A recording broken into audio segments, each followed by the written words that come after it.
Ahora. Bueno, muy bien. En primer lugar, muy buenas tardes, noches a todos. Os quiero en primer lugar felicitar, porque creo que habéis elegido el máster más adecuado de toda la oferta educativa que os encontráis con el periodismo de investigación. Preparando un poco la intervención de que iba este máster, pues he recordado nada menos que hace 15 o 20 días inauguré otro máster sobre inteligencia, que me dijeron eso, que era como una cosa de espías, pero me dijeron que no era de espías, que era de analistas de información, que luego lo entendí, que estaba el CNI detrás, que son nuestros servicios secretos de investigación, ahora que estamos con tanto tema de actualidad sobre el espionaje y filtraciones de los móviles a los líderes españoles y europeos y la Angela Merkel. Bueno, entonces, os quiero felicitar porque pienso que habéis elegido un buen máster. Es un máster de periodismo de investigación. Creo que el periodismo ha cambiado mucho. No voy a ser yo el que hable de cómo está el periodismo. Creo que todos conocéis la situación del periodismo en la actualidad, los problemas que se plantea y el salto que implica el periodismo de investigación, que nada tiene que ver con ese viejo periodismo del pasado, del estar allí escribiendo en una Olivetti para luego pasar a otros temas. Creo que ha cambiado bastante. Y con la llegada de Internet, tanto en acceso a la información como la divulgación de la información, la propia metabolización de los datos y de la información.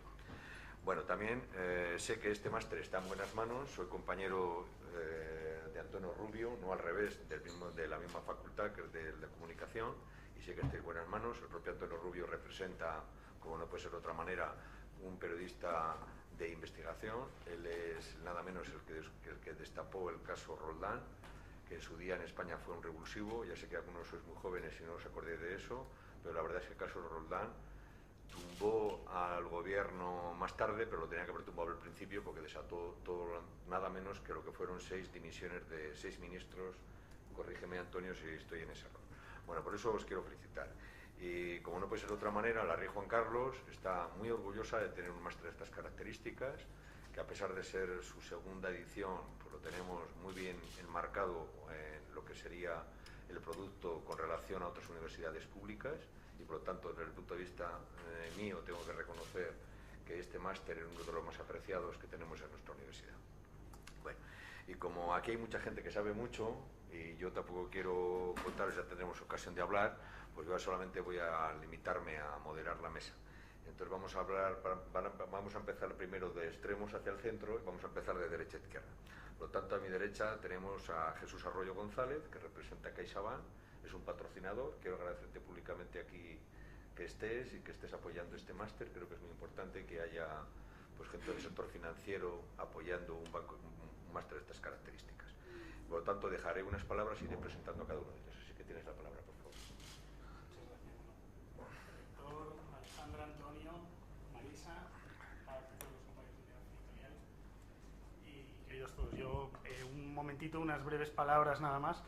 Dicen que cuando algo ocurre por primera vez es noticia, cuando ocurre por segunda vez entra en el terreno de la costumbre y la tercera, en esta sociedad en la que vivimos a un ritmo de vértigo, se convierte ya en tradición, ¿no?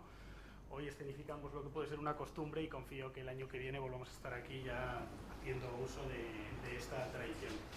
Por ser muy breve, yo utilizaré la fórmula que utilicé también el año pasado aquí, que es una fórmula periodística, que es la del responder a las 5 Vs dobles, la primera de las lecciones seguramente que se estudia en las facultades de periodismo, un poco tratando de contextualizar aquí lo que yo entiendo el valor de este programa de formación.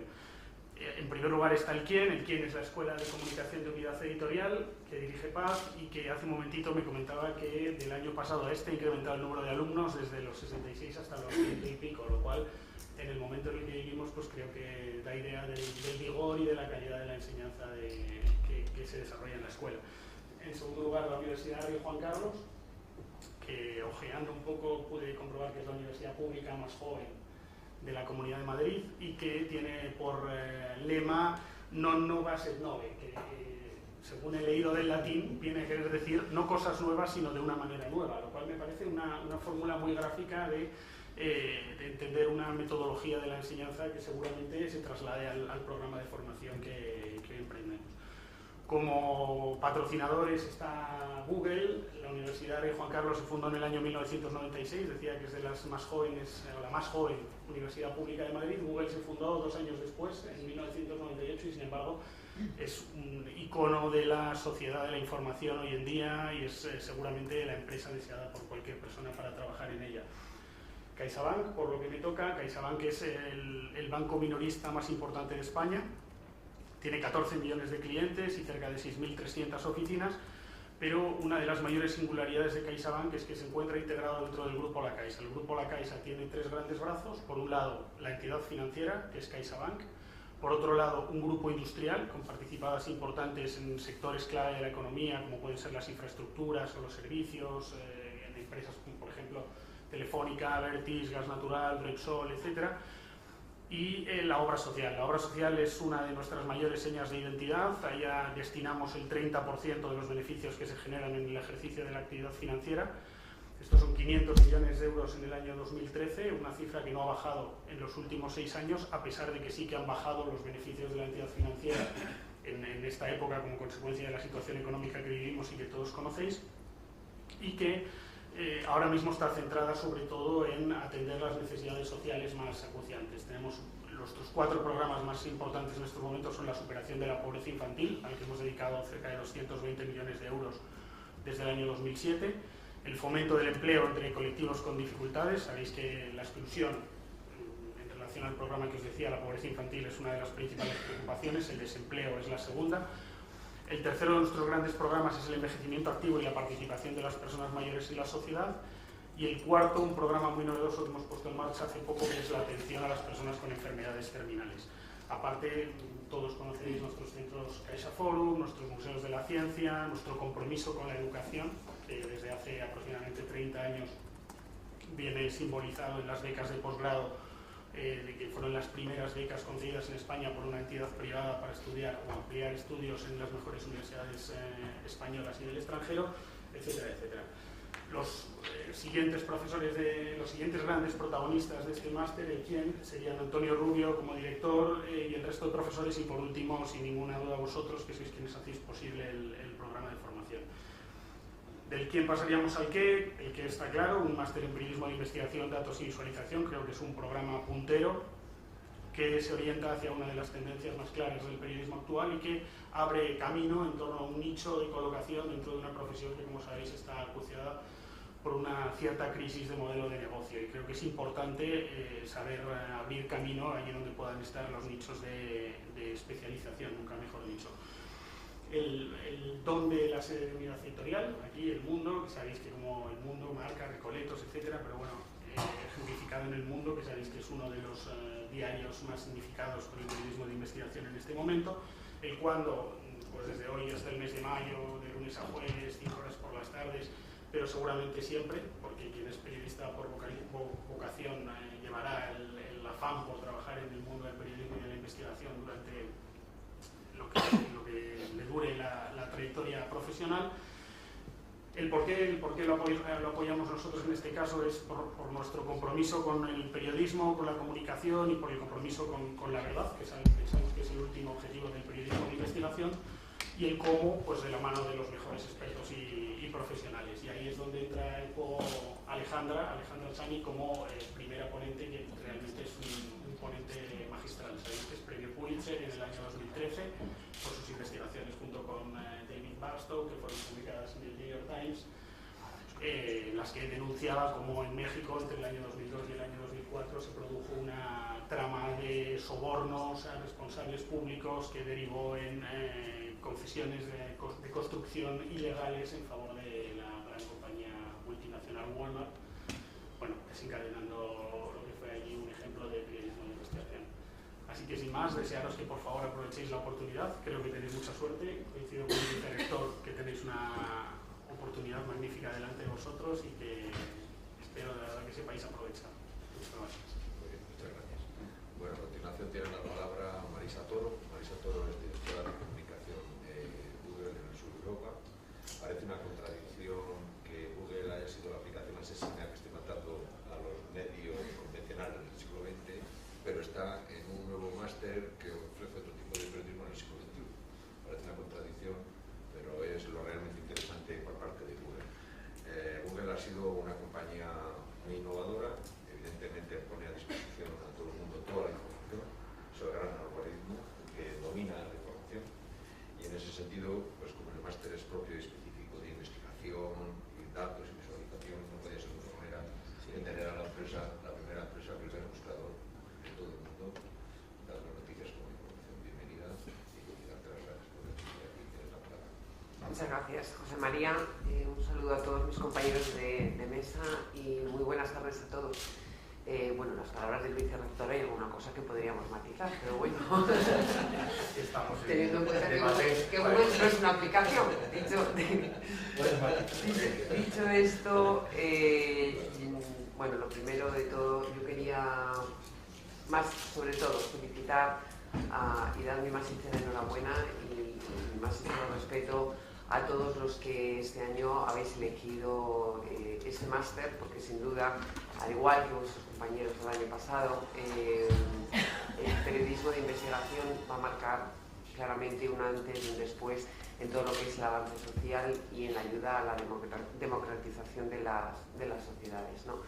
Sin querer hacer grandes reflexiones cósmicas, lo que sí está claro es que el llegar a la información, el tener una información contrastada, analizada, va a ayudar, sin ninguna duda, a que todos podamos ser cada vez más libres y a que esa siempre manoseada expresión de la libertad de expresión sea realmente un hecho. Como bien apuntaba, yo creo que era por donde iban las palabras del vicerrector, Internet, no Google. Google es un agente del ecosistema, claro, pero Internet sin duda ha profundizado un cambio importante en muchas industrias. Por supuesto, la industria del periodismo es un clarísimo ejemplo.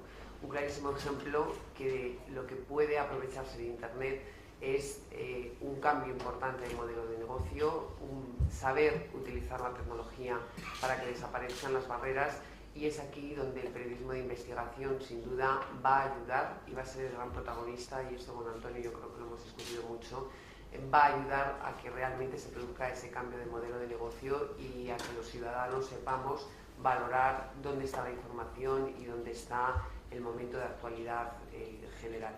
A mí me anima mucho en estos momentos representar a Google. Google siempre ha creído en un periodismo, además es una empresa que vive muchísimo, como todos sabéis, de la información que diariamente se publica de los más de 1000 frentes que tiene abiertos, en positivo y no en tan positivo, y en temas más controvertidos, ¿no?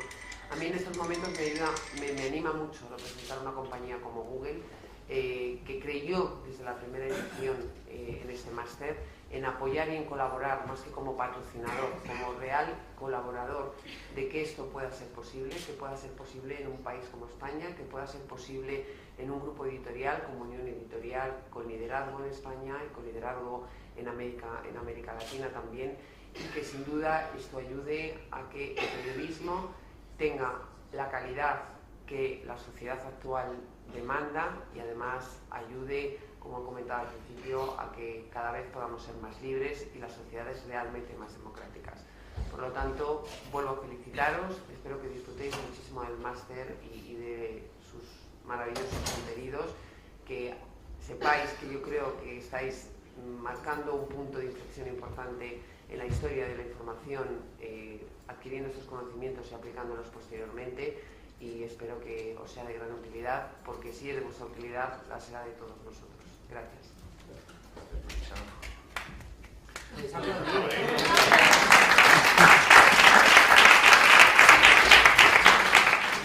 Dicen los compañeros que están retransmitiendo que intentemos acercarnos lo máximo posible al micrófono con el fin de que sea más nítida la transmisión, ¿vale? Tomamos nota. Bueno, a continuación tiene la palabra Antonio Rubio, es director de este periódico, yo creo que es uno de los máximos representantes del periodismo de investigación y gran profesor y gran coordinador de un máster empresarial. Puntualizo, señor vicerrector. Aquí solo hay un director de periódico y ese se llama Pedro J. Ramírez. Si le ha escapado dicho director de periódico, único y exclusivo Pedro J. Ramírez. ¿Vale? Puntualizo. Bueno, vale. Seguimos. Bien. Primero, daros las gracias a todos por haber venido. Y luego, recordar algunas cuestiones. Mira, el año pasado, nuestro amigo Gerardo Reyes que todos los que nos dedicamos al mundo del periodismo de investigación perfectamente conocemos, porque entre otras cosas, aparte de amigo, es uno de los mejores reporteros y además también premio Pulitzer. Inauguró la primera edición del Máster de Periodismo de Investigación de la Universidad Rey Juan Carlos y de la Escuela de Periodismo de Unidad Editorial. Y recuerdo que dije que había sido un parto largo, arduo, costoso y muy trabajado. Y efectivamente, no sé cómo es un parto realmente, pero el nuestro fue difícil. Hoy el niño, ese niño que nació hace casi ya 2 años, camina y afortunadamente, inmodestamente, se ha situado entre los 5 mejores máster a nivel de su especialidad a nivel mundial. Y todo eso indudablemente ha sido gracias a un equipo. Y en ese equipo no puedo olvidar una serie de personas que lógicamente quería apuntármelas porque si no, siempre ocurre que uno se olvida de alguno. Uno, a la Universidad Rey Juan Carlos, que hoy se lo agradezco a la figura del vicerrector José María Álvarez Monzoncillo, pero que no quiero olvidar bajo ningún concepto el apoyo total que tuvimos de la que era vicerrectora aquel año, que se llama María Angustia Palomar. Gracias, María Angustia. El apoyo profesional de Unidad Editorial y de la Escuela de Periodismo, porque sin ellos indudablemente este máster, que fundamentalmente es un máster profesional, hubiera sido imposible. Gracias, Paz Uruñuela. Gracias, Mari Carmen Martín. E indudablemente en el mundo en que nos encontramos hoy día hay una cosa que es fundamental. Estamos en crisis, no hay dinero y sin apoyo económico no quiero hacer una cosa fácil, en tanto en cuanto el señor Webb, el tema de las becas cada día son menores. Bien, aquí todavía, afortunadamente, gracias al apoyo de Google, en la persona de Marisa Toro, muchas gracias Marisa, y a CaixaBank, en la persona de Jesús Arroyo, muchas gracias, por apoyarnos económicamente. Y también estamos teniendo unos patrocinadores fundamentales, que es la Fundación Carolina. A ninguno de ellos, indudablemente, quiero olvidar. Y este año, además, contamos con un apoyo especial. Contamos con el apoyo de la Federación de Asociaciones de la Prensa de España, gracias Elsa González, gracias Manuel Núñez en Cabo, e incluso vamos a hacer un módulo o un submódulo, y le vamos a dar la capacidad académica a una comisión, que es la Comisión de Quejas, Arbitrajes, Comisión de Quejas, Arbitrajes y de Ontología. Bien, pues a todo ello, indudablemente, quiero darle las gracias. Y por supuesto hay un elemento que es fundamental. Los jefes, los pensadores son muy importantes, pero los que hacemos el máster día a día no podemos olvidarnos. Y son los que realmente trabajamos en la mina. Y en esa mina no me puedo olvidar de gente muy especial como es Marco García, como es Mar Cabra, como es Victoria Federica, como es Mercedes del Hoyo, como es Manuel Gertrudis, como es Sergio Álvarez y mucho más. Y por supuesto, es indudable, una cosa fundamental. Todo eso está muy bien, pero si no tenemos la base, que son los alumnos, no hubiéramos podido hacer nada. Gracias a todos los que os comprometisteis el año pasado y gracias a los que os comprometéis este año. Un pequeño recuerdo a una persona que siempre lo tendré presente. Es posible incluso que me emocione. A un maestro, el catedrático José Pérez de Vargas. Bueno, y una vez que he dado las gracias absolutamente a casi todo, y si hay alguno que me he olvidado, ruego me perdone, quiero entrar a hacer una pequeña reflexión sobre lo que es el periodismo de hoy, o lo que a mí me gustaría que fuera el periodismo de hoy. Mirad, hace unos días me pidieron un artículo de análisis unos compañeros de la revista PEI, de la Asociación Profesional de Periodistas, y ¿qué van a pedir sino algo sobre la crisis, el periodismo y sus salidas? Algo tan normal. Bueno, pues escribí y dije algunas cosas como estas. ¿Estamos en crisis? Sí. ¿Hay salida? Indudablemente que hay salida. Esta es la realidad en que nos encontramos y somos nosotros los periodistas los que tenemos que buscar realmente una solución a la crisis. Los grandes medios, no nos engañemos, están teniendo auténticos problemas para afrontar y solucionar algo que se veía venir desde hacía años y que nadie deparó. Necesitamos nuevos medios, nichos especializados, mayor profundidad, periodismo de investigación y la combinación del papel e internet, pero siempre todo ello con calidad. Y todo permitirá que la prensa, en el concepto general de la palabra, se reconcilie con el lector, porque quien se nos ha ido, no olvidemos, es el lector, nadie más. Kat Bestein dijo el otro día en el iFestival de Chalapa, en México, que el buen periodismo requiere un buen equipo de reporteros, sentido común, valor para desafiar la alta dirección, quiero entender, levantar las alfombras del poder y denunciar la corrupción existente y sobre todo juventud. En el máster, juventud, la tenemos. Jane Brainerd, otro periodista norteamericano que está considerado uno de los mejores analistas de medio, acaba de reconocer, cosa que no reconocía hace un tiempo, que estaba equivocado en su planteamiento y que en la actualidad el periodismo de investigación sí aporta valor comercial a los medios de comunicación. Importante. Brainerd, para llegar a esas conclusiones, se ha servido de un analista y bloguero de la agencia Reuters, Felix Salmon.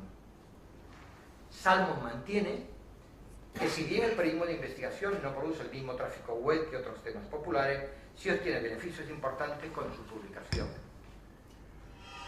Habrá que preguntarle a Marisa Toro si vamos en la dirección correcta, en tanto que Google indudablemente será nuestro referente quien mejor pueda analizar todas estas cuestiones. Salmon y Brainerd sostienen que los anunciantes son capaces de aportar y pagar altas tarifas si el medio de comunicación es serio. Qué cosa más lejana, aquello de un medio serio. Cada día nos encontramos con otra cosa que no es periodismo, sino espectáculo. Brainerd y Salmon consideran que los lectores que leen noticias breves por el día les gusta guardar textos más sustanciosos o profundos para leer durante el fin de semana. Bien, quien sí parece que está de acuerdo con todos estos planteamientos y que además hoy precisamente se produce el nacimiento de un vespertino, como es el del diario El Mundo, es la dirección del diario El Mundo, de Pedro para mí, no de Antonio Rubio, de Libre. Hoy ha puesto en marcha esa edición de tarde y de pago y ha colocado el periodismo de investigación dentro de sus contenidos premium. Es decir, premium significa que está arriba, que se va a pagar y que se le va a dar el valor correspondiente. Las reflexiones, análisis y opinión de los expertos nos indica que el periodismo sí tiene salida y recorrido. Y van más lejos cuando apuntan que el futuro está en la especialización, indudablemente en la información de nichos. Son muchos los nuevos medios que están naciendo en nuestro país con el amparo de profesionales de reconocido prestigio que han tenido que sufrir los malditos ERES y con el apoyo y las ganas de una juventud que quiere hacer el buen periodismo del que hablaba Bestein. Nosotros, en el máster de periodismo de investigación, datos y visualización, ya hacemos ese buen periodismo, sí, lo hacemos. Y además tenemos nuestro propio portal, masinvestigación.es, donde los alumnos publican sus investigaciones y sus trabajos de periodismo social, porque también hacemos el periodismo social que de alguna forma apoya la propia CaixaBank y que es una parte del periodismo de investigación. Voy acabando. El maestro Umberto Eco dijo hace unos años que las revistas semanales de información general se convertirían en los suplementos de los diarios. Y así ha venido sucediendo. Yo no soy Umberto Eco, ni tengo la capacidad de Umberto Eco. Pero os digo que en los próximos años los diarios se convertirán en los suplementos semanales de las páginas web. Es decir, el papel no desaparecerá. Lo siento, Marcos, no desaparecerá. Se transformará. Es una teoría que tenemos Marco y yo. Él dice que en el 2020 el papel se acaba. Yo digo que se transforma y se mantiene. Para que todo eso ocurra y podamos salir de la crisis en la que estamos, se necesita sobre todo profesionales de primera línea, que levanten las alfombras del poder y ofrezcan contenidos premium. El maestro Kapuczynski decía que el trabajo de los periodistas no consiste en pisar las cucarachas, sino en prender la luz para que la gente vea cómo las cucarachas corren a ocultarse.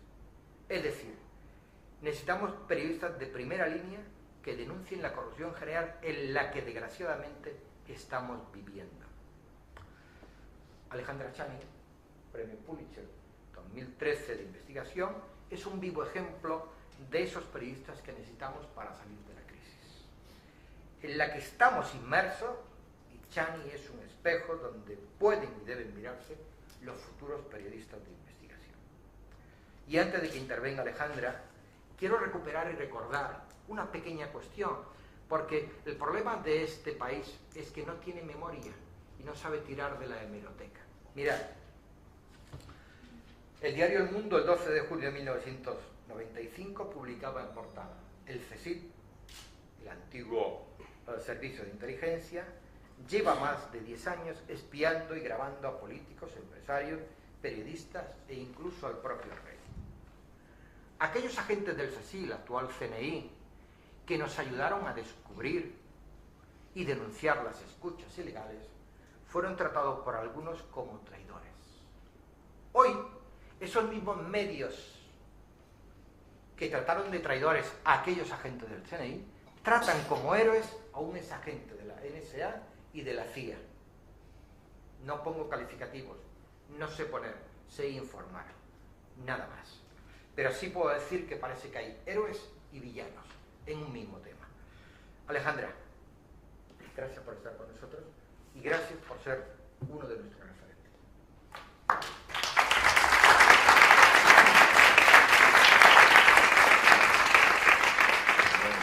A continuación, Alejandra cerrará con una pequeña conferencia. Me había obligado a presentar, ¿no? Que presentar ya a un premio Pulitzer para mí es bastante complicado. Bueno, ella empezó como freelance, trabajó en los periódicos Reforma y Milenio y también colaboradora con una revista como National Geographic. Y también, como gracias a Google he encontrado una entradilla de periodista que la definía así: apasionada por temas cercanos a la gente y a la naturaleza, entusiasta de las investigaciones exhaustivas, se define a sí misma como una reportera de largo aliento. Entonces eso me ha llegado a presentarla a través de un profesional de periodismo. Bienvenido y muchísimas gracias a esta inauguración de este segundo máster de la República Carlos en colaboración con el periódico. Muchas gracias. Muchísimas gracias a ustedes. Para serles muy franca, cuando me llegó el primer correo de Marcos en agosto, pensé que era una broma. ¿Cómo alguien me invita de España? No era una broma y me siento de lo más honrada. Esta fue la segunda sorpresa después del Pulitzer, esta fue la segunda sorpresa más grande que vino derivando de esta investigación. Pero soy reportera de a pie y lo que he armado es más bien una historia, porque sé que estamos todos nosotros metidos en un entorno difícil. En México no es distinto que en España. Los periódicos se están encogiendo, los periódicos han desaparecido, básicamente las secciones de periodismo de investigación, pero entonces no vengo a vertir aquí más lamentos de los que ya tenemos unos y los otros, sino a tratar de compartirles algunas cosas que para mí fueron lo más importantes de esta experiencia de 2 años, casi 2 años que nos llevó el reportaje de Walmart. Entonces empiezo con mi cuento. Y perdonen que la haya escrito, pero es mi primera vez. Puede temblar la voz si lo hago a pelo. Una tarde que trabajaba en la carpintería, decidí hacer una pausa. Me trepé en mi bicicleta y pedaleé hasta Radio Universidad. Compré 2 botellas de coca en un tendajón cercano y me subí a la radio, decidida a conocer al Che y a Carlos, los locutores de Déjalo Sangrar, y agradecerles su compañía radical de todas las tardes. El Che y Carlos no estaban, y yo salvé mi reputación porque llevaba 2 bebidas del Imperio. Pero en el pasillo me topé con un grupo que discutía detalles del noticiero que lanzaría en la mañana siguiente. El productor se volvió a verme cuando pasé junto a él. ¿Quieres ser locutora?, me preguntó. A mí, que llevaba unos pantalones mugrosos llenos con acerrín y barniz, y además que no había dicho ni pío. Por culpa de ese accidente, a mis 19 años fue que me volví reportera. Seguro muchos de ustedes llegaron a esto por una razón más honrosa que la mía. No sé, por la convicción por la democracia, por la necesidad de balances o de que existan perros guardianes. Y me da una grandísima envidia. Yo andaba medio perdida en ese tiempo, definiendo si elegir entre hidráulica, antropología o volverme apicultora. Ese incidente, a los 19 años, me regaló un propósito de vida que he podido refrendar con cada cana nueva que se ha asomado. Y sigo con mi retahíla de confesiones. Soy de metabolismo lento. Además, no tengo el talante necesario para escribir las 3 o 4 notas diarias e irme a la cama con la sensación de haber hecho un trabajo sólido y sustancioso. 3 o 4 notas al día es lo que deben hacer los reporteros mexicanos. Como imaginarán, lo único que podemos hacer con ese ritmo de trabajo son artículos repletos de dijismos y ninguna corroboración. Esta agonía me hizo apostar por la investigación y tuve la suerte de trabajar en 2 redacciones en la ciudad de Guadalajara que abrieron espacio a gente con mi discapacidad, por allá en los años 90. Yo llevo muchos años yendo y viniendo a redacciones y combinando redacciones con el trabajo por la libre. Y me queda claro que las redacciones son ese espacio donde el sentido y el propósito de ser reporteros se vigoriza. Pero los espacios para la investigación se han cerrado uno tras de otro. Eso hizo que yo, como muchos otros, optáramos por la vía freelance e intentásemos financiar investigaciones dando clases, editando libros o trabajando en notas menos apasionantes para cubrir entonces las que sí nos apasionaban. Hace 4 años salí despedida de la última empresa en la que estuve y cuando sentía que el periodismo estaba soltándome del brazo, me llegó una llamada. David Barstow me volvió al camino con un sangoloteo. ¿Sabes guardar un secreto?, me dijo este reportero del New York Times al teléfono. No nos conocíamos. En ese tiempo, cuando me llegó la llamada, en ese tiempo, en 2011, la mayoría de mis colegas cubrían la campaña presidencial o estaban en el frente de guerra. Ese año habían sido asesinados ya 11 reporteros que estaban cubriendo la guerra contra el narco. Ya para ese año 2011 ya sumaban 80 asesinados, según las cuentas de organizaciones de derechos humanos. Había 14 periodistas desaparecidos y 2 decenas de reporteros en el exilio o que estaban huyendo de sus comunidades buscando refugio. Amigos míos estaban haciendo lo que jamás habrían querido hacer, porque la nota roja ya no era la nota policíaca, había salpicado los negocios, la política, las notas culturales, incluso deportes y negocios. ¿Sabes guardar un secreto?, me preguntó David. Al principio me resultó algo muy fácil de hacer. Era tan grande mi remordimiento, yo era una desertora. Yo había investigado el narcotráfico en los años 90 en Guadalajara, que era la segunda ciudad de México, la más grande, y en esos tiempos fue la cuna de los capos leyenda como Rafael Caro Quintero. Pero en esos años había una suerte de pacto de civilidad, y los narcotraficantes eran conocidos por todos, llevaban a sus hijos a las escuelas de monjas, y se mataban nada más entre sí. Uno de esos narcos leyenda me dio una vez una entrevista de lo más sofisticada en un café, porque quería precisar algunas cosas respecto a una nota que publiqué el día anterior. Jamás me había ocurrido que era alguien que me podía tomar una llamada y corroborar datos, ¿verdad? Más o menos en los días que me llamó David Barstow, se había acercado a mí Marcela Turati para pedir que le ayudara a editar unos audios. Los archivos en el USB llevaban los nombres Narcoviolencia 1, Niños Violencia 1, Niños Violencia 2 y así hasta el 19. Marcela era una reportera de lo social, investigaba pobreza, desastres naturales, comunidades desplazadas, y ahora estaba ella en medio de esta otra emergencia nacional. En esos archivos sonaban las voces de niños de distintas regiones y con diversos acentos. Marcela se había acercado a ellos cuando los vio mirando el más reciente muerto de su cuadra. Estaban entre la multitud de adultos, esa multitud que siempre aflora unos instantes después de que han callado los disparos. Los chicos hablaban con ese vocabulario que en esos años se esparció como el miedo, con la velocidad del miedo por mi país. Los zetas, descuartizado, cuota, decapitado, levantón. México había cambiado en un tris, el país de las sonrisas estaba ensombrecido. ¿Reportear a Walmart? Íbamos en el auto David y yo en la Ciudad de México en su primera visita, cuando me dijo: ahí están todos, cubriendo el frente de guerra. ¿Quién está al pendiente de todo lo demás que ocurre en el país? Seré honesta, en lugar de alivio, en ese momento sentí como si David hubiera echado la perorata de que alguien debe quedarse en casa para trapear y barrer. Como muchas de las cosas que resultaron de esta experiencia con Barstow, aquilaté los aprendizajes tiempo después. Lo que siguió fue el proceso de investigación más interesante en el que he participado, por la estrategia de investigación y por cuanto me ayudó a comprender a las instituciones, al animal burocrático y a la cultura de la corrupción. Todo comenzó con un tip que llegó al escritorio de David en Nueva York. El tip decía más o menos lo siguiente: en 2005, una funcionaria senior de Walmart recibió el correo electrónico de un ejecutivo de la compañía en México, que para entonces era la subsidiaria más grande de la empresa en el extranjero. En ese correo y en varias charlas que le siguieron, este señor describió cómo Walmart de México pagó sobornos a autoridades de todo nivel en distintas regiones para asegurarse que los permisos obligados para construir sus tiendas. Este ex empleado dio nombres, dio lugares, fechas y cantidades. ¿Y cómo era que sabía todo esto? Sergio Cícero, que es su nombre, o era quien operaba esa red de gestores externos que lograban que el no se convirtiera en sí. No estaba muy claro por qué el señor dijo lo que dijo, y la abogada mandó a un colega mexicano para averiguarlo y encontrarse con este soplón. Este volvió con más información y renovadas dudas. ¿Qué quería este señor? La abogada general ordenó entonces una investigación interna.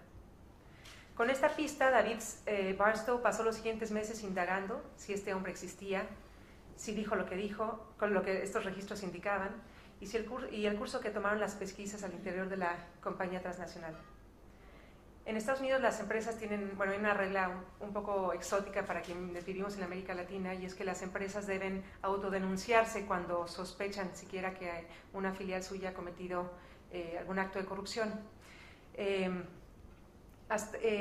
Y lo que descubre David al rascar en los registros internos de Walmart es que aquí había habido un indicio, y él corrobora que no había habido ese acto de reportar el posible delito a la autoridad. Con esto David logró la atención de sus editores y decidió que necesitaba a alguien del otro lado de la frontera, y empezamos así un trabajo sobre dos rieles, México y Estados Unidos.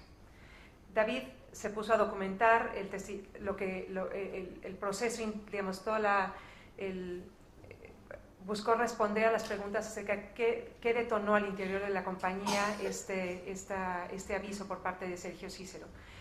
Se dedicó a conocer cómo se investigaba normalmente Walmart, qué ocurría en esa época, qué cuerpo de investigadores internos tenían, cómo obraban, cómo trabajaban cuando había el pitazo o una denuncia interna de corrupción, para conocer entonces cómo trabajaban para el normal de los casos, con qué tipo de trabajo tenían esos años en su escritorio y cómo manejaron el caso de Sergio Cícero. Lo que David comentó es que el testimonio de Sergio Cícero detonó una investigación interna, que la empresa envió a un grupo de sabuesos a las oficinas de México, y que al cabo de unos pocos días encontraron cientos de registros de pagos por parte de estos gestores externos por sumas que superaban los $24 millones. También detectaron estos sabuesos documentos que hicieron evidente que los más altos mandos de Walmart de México habían aprobado la estrategia y que la ocultaron de las oficinas centrales en Bentonville. Los sabuesos, según encontró David, habían recomendado a los jefes ampliar la investigación, pero en lugar de esto los altos mandos decidieron darle carpetazo. Lo que David y sus editores decidieron entonces es retomar la investigación donde la dejó Walmart. Por el nombre del máster, sé que ustedes estarán formándose aquí con técnicas punta de lanza. Este reportaje no es uno de los ejemplos que se lograron con el trabajo colaborativo de programadores, infografistas y reporteros, o con complejas bases de datos. Lo que nosotros hicimos fue un reporteo 4x4, del que también necesitarán como complemento para el trabajo con datos. El nuestro fue el reporteo de la vieja escuela. La herramienta más sofisticada que utilizamos fueron las leyes de transparencia mexicanas. Y lo digo como broma, pero para serles muy sincera, este reportaje fue posible porque aprendimos a sacar el mayor provecho de las leyes de transparencia y acceso a la información, y porque aprendimos de la sofisticación o de la sofisticada manera de pensar, escribir y guardar que tiene la burocracia. En México tenemos ya 13 años con una ley, y el derecho a la información ya es un derecho constitucional. Me detengo aquí un poco porque sé que ustedes están justo en las discusiones y que hay una iniciativa por ahí aguardando a ver si sale a la vida. Solo para antojarlos un poco, les puedo decir como reportera que hay un antes y un después. La vida es otra con una ley de transparencia. En México, como en España, lo primero fue una ley de apertura a la información medioambiental. Allá como acá fueron organizaciones sociales las que en realidad dieron toda la batalla. No hubo lo que veo aquí, que hay además aquí periodistas presionando también, haciendo solicitudes de información pública para forzar que se abra esa puerta. Allá ahora unas fuerzas, tras 13 años, allá hay unas fuerzas que están buscando limitarla, pero nuestra ley de entrada, la que está todavía vigente, a menos que el Senado decida lo contrario, obliga a las agencias del Poder Ejecutivo a poner en principio en alcance para todo ciudadano vía el portal una colección muy básica de información como el presupuesto, el gasto, quiénes son sus proveedores, los empleados, sus salarios. pero además abrió la posibilidad a todo ciudadano, mexicano o no, Mickey Mouse o Pito Pérez, no es necesario ni siquiera identificarse, pero que todo ciudadano pueda mandar una solicitud por internet y le dio a la autoridad una obligación y un plazo para dar respuesta a esas peticiones y, digamos, un sistema para que no requiere de abogados, que es algo muy bueno, donde el ciudadano puede también defender su derecho si siente que la autoridad no le ha respondido o ha fallado o no ha contestado como debía. Casi todos los estados y los municipios tienen versiones peores o mejores que la ley federal. Lo que sí la ley no toca todavía es al Poder Judicial y al Poder Legislativo, entonces los reporteros que trabajan en las Cortes todavía tienen o todos, para el caso, tenemos grandísimos problemas para llegar a información de casos abiertos o cerrados. David y yo hicimos casi 800 solicitudes de acceso y para hacerlas, y aquí es todo lo sofisticado creo de nuestro trabajo, aunque no usamos técnicas complejas, fue que debimos entender cómo piensa la burocracia mexicana, qué nombre da a los documentos, cómo, quién y dónde los guardan. Para sacar más provecho de estas leyes le ofrecimos al gobierno hacer las búsquedas nosotros mismos. Pasamos meses yendo a una sola oficina a revisar decenas de cajas con miles de documentos. Nadie preguntó por qué estábamos ahí. Fue una grandísima revelación como reportera que siempre he sentido la sombra de los funcionarios de prensa siguiéndome por las oficinas. Con transparencia me volví invisible. David y yo estudiamos las leyes, reglas y manuales de procedimientos, estudiamos los expedientes de muchas otras compañías y ciudadanos. Aprendimos cuál era el proceso normal y pudimos entonces advertir cuando algo se salía de la norma en los expedientes que contenían los permisos de Walmart. Además de transparencia, hubo otras sofisticadas herramientas, un Excel, una serie de cronologías donde anotábamos cada nuevo hallazgo y un dedal de plástico como el que usaban antes las secretarias que resultó buenísimo para proteger el índice y avanzar. Bueno, hubo otra herramienta principal y aquí les cuento otra historia. David Barstow se exasperó una mañana conmigo cuando trabajamos juntos en la ciudad. Él fue unas cuantas veces a México por 2 o 3 semanas y el resto del trabajo lo hicimos aparte. Pero en uno de esos viajes se enojó. No recuerdo qué de mi pensamiento lo frustró porque tenemos un cableado cerebral muy distinto. Lo que entendí de David, bueno, el asunto es que cuando se enojó dijo la palabra thoughtfulness. No he encontrado una traducción, pero es básicamente como que pensar a más no poder, ¿no? El asunto es que entendí de David cuánto importa pensar y cómo pensar es la clave para descubrir, cómo es central para lograr hallazgos sólidos y justos. Yo nunca había visto pensar a una persona tanto y cuando digo que lo podía ver es que David le hacía así cuando se ponía a pensar y todo. Pero lo podía ver.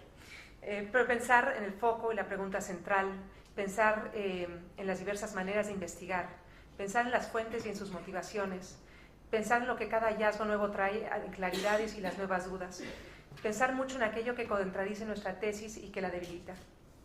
Lo que hicimos David y yo es buscar si había pruebas que confirmaran nuestra tesis, pero también y sobre todo buscamos pruebas que la derrocaran.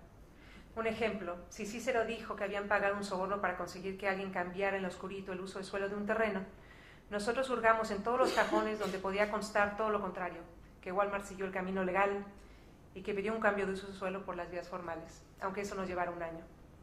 Pensar en las fuentes, en cómo abordarlas, pensar en la credibilidad y solidez de sus respuestas. Para las entrevistas de confrontación hicimos incluso ensayos. Estábamos los dos metidos en el auto, ensayando en voz alta, plan A, plan B, plan C, ¿qué tal si nos cierra la puerta en las narices? ¿Qué tal si nos deja pasar? Ninguna de las traducciones que leí para Thoughtfulness me satisface, pero desde entonces yo llevo una calcomanía con la palabra en mi laptop. Creo que debieron pasar unos 6 meses para que yo reconociera el peso que tenía la pregunta original de David, si sabía guardar un secreto. Yo me esmeré tanto en ahuyentar la curiosidad de mis colegas y amigos, que había sido muy buena en disipar su curiosidad, y cada vez que me decían, ¿en qué andas? ¡Pues! Ya ves, en lo de siempre. Pues me fui quedando sola, y el secreto fue quedarme sola, y me llevó a una gran soledad. Fue al año de investigar que decidí abrirme de capa a un amigo de la familia. Estaban ahí mi esposo, una botella de vino y el arrebato de contar lo que estábamos indagando. Me interesaba mucho conocer la reacción que tendría un empresario a eso que estábamos documentando. Cuando terminé de contar la historia, hacia la medianoche, nuestro amigo se alzó de hombros y escupió. ¿Y? ¿Qué no lo hacen todos? Lo que siguió fueron unos días de depresión. Eso había sido kriptonita pura. Pero confirmé algo, que reportear lo cura todo. Y unos días de calle me permitieron recuperar la energía y el foco. Primera, no todos los días tenemos un vistazo a lo que ocurre en las tripas de una corporación, y ese era uno de esos casos singulares donde habíamos tenido un asomo a la vida interna de un corporativo. Y segunda, ¿cómo de que no importa? Había habido un pueblo que recién estaba teniendo Teotihuacán, que estaba viviendo por primera vez la transición democrática, la alternancia de partidos, cuando deciden, primera vez en 70 años, ahí tenemos un partido 70 años en el poder, y este pueblo decide imaginar qué quieren para su ciudadanía, para su espacio, y si 3 años invierten, ponen un montón de dinero y esfuerzo en idear un plan de usos de suelo. Este plan que marca qué se hace en cada terreno, qué se puede y qué no, lo vota un cabildo plural y sale el mapa, y en su camino a salir publicado, a ir a una imprenta, un funcionario toma un mouse y cambia la coloración de un solo predio que permite que más adelante se construya un Walmart. Reporteando encontré la corroboración de por qué sí importa. Al final, no sé si es el caso de los reporteros españoles, pero en México la reacción siempre es el porque no pasa nada, ¿no? Porque podemos dar unas grandes revelaciones en la prensa, pero no pasa nada. Pero al final con la opacidad tampoco pasa nada. No publica, al final de cuentas creo que contando y haciéndole justicia a las comunidades, contando o dándole voz de lo que ha ocurrido, al final también se hace más, se construye más. Poco después de publicar la primera parte del reportaje, caminaba por mi colonia, me tuve con mi perro ante un cartel que colgaba de un árbol que era el menú de una fonda, para ver si algo me atrapaba. Y acaba de leer la cifra 45 pesos cuando salió en estampida la dueña para correrme. Me corrió con gran violencia de la banqueta y yo tardé muchísimo en entender qué había ocurrido. Lo que creo que pasó es que la señora no vio a una posible cliente que se detenía y al perro que se sentaba junto a ella, sino que vio a una mujer que se hacía la loca mientras su perro hacía popó frente a la fonda. Las personas hacen lo que hacen por muchas y muy diversas razones. El desafío del periodista de fondo es capturar esa complejidad, las muchas explicaciones que pueden tener un solo evento, una sola escena, un solo acto humano. Me volví más consciente de esas capas con el trabajo de Walmart. David y yo continuábamos encontrando más y más explicaciones posibles a un mismo evento, incluso después de un año entero de reportear y cuando creíamos conocerlo todo al derecho y al revés. Aprendí que hay que aproximarse con mucha humildad a los hechos y tener siempre más dudas que certezas acerca de lo que uno cree saber. David vino a México otra vez cuando estábamos a semanas de publicar la segunda parte de nuestra investigación. En esa ocasión lo acompañé acompañé a entrevistar a Sergio Cícero, el protagonista de esta trama. David ya lo había entrevistado varias veces y durante muchas horas. Este hombre amable seguía siendo una intriga para nosotros. Yo no sé si el señor Cícero se sintió más cómodo estando en un café frente a una mexicana o alguien que hablara español. No tengo idea qué ocurrió en ese momento, pero yo le pregunté, ¿por qué decidió denunciar? Entre sorbos del mal café de Sanborns, este señor dijo, ¿denunciar? Si yo lo que quería era empleo. Otra capa más de la inabarcable realidad.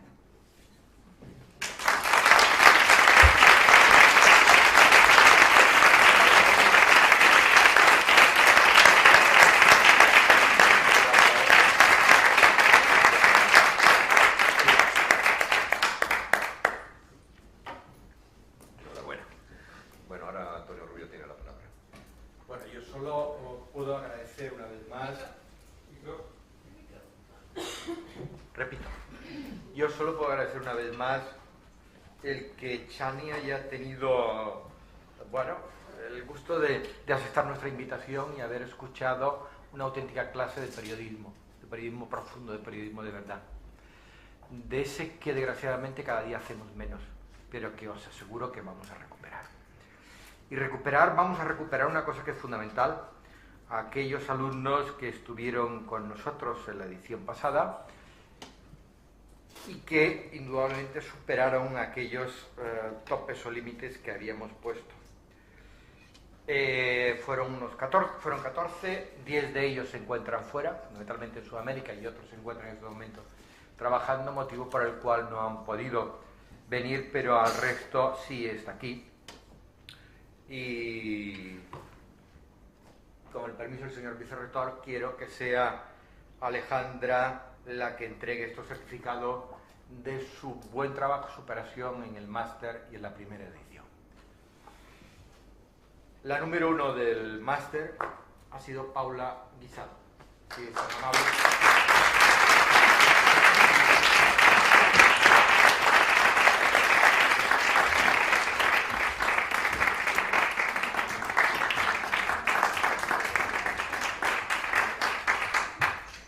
Los otros compañeros son Madalena Licione. Digo compañeros porque ya son tan periodistas como los que estamos aquí.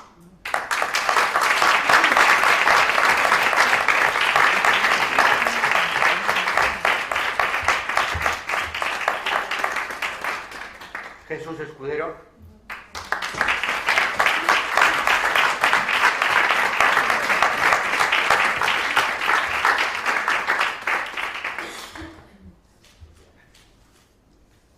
Roberto Díaz.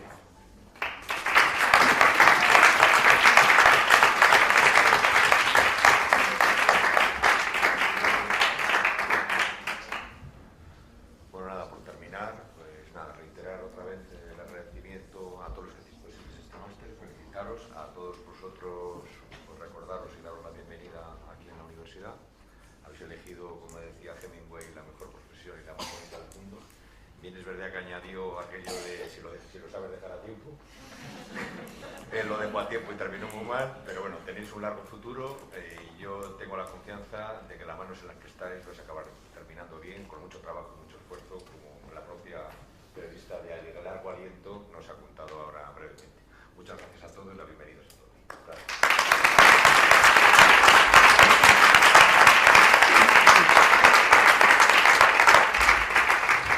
Para mantener ese largo aliento, tenemos una pequeña copa fuera.